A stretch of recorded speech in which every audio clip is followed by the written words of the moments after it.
Ka-chow. So I know that I have a flat tire because I put air in this tire yesterday and it was at 35 psi, and when I went out and checked it this morning, it was at 20. So just doing a visual inspection, you can actually see. So here's a non-flat tire, and then see how that one looks really squishy. So I'm gonna see if I can figure out why it's going flat, and then I'm gonna take it to a chain store and have it repaired. I prefer discount tire, but whatever's in your area that has a good warranty. So all I'm doing is I've turned my car so that the wheel is sticking out a lot, and I'm driving forward a little bit and getting out and looking at the wheel, and driving forward a little bit and getting out and looking at the wheel. So this is it turned out, and I'm just inspecting the tire. And we're gonna roll forward a little bit and check it again. That didn't work, so I'm actually going to spray the wheel and tire with some basic soapy water and see if it's leaking anywhere, creating any bubbles. I started by checking the outside rim.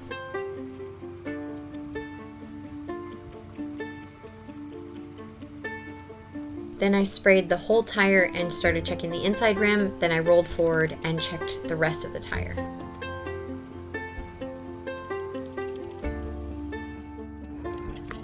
So I couldn't see it with the naked eye, but there's my leak right there. It looks like it actually might be an old patch. But yeah, there's my leak. So that leak is actually in the tread, which means it should be able to be repaired. So let's go on over to Discount Tire and see if they'll repair it for us.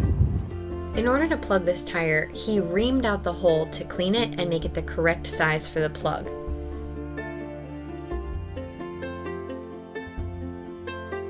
Then plugged the hole and cut off the excess. Then we set the correct tire pressure. And if we could set it at 35 psi, that'd be great. Yeah. And those things are thick. Nice. Done. Nice, beautiful. Thank you. If you have a flat tire that is completely flat and won't hold air, then you should not drive on it. Make sure that you put the spare on before you actually go get the tire either repaired or replaced. But if you have a slow leak, you can put enough air in it to drive on it safely.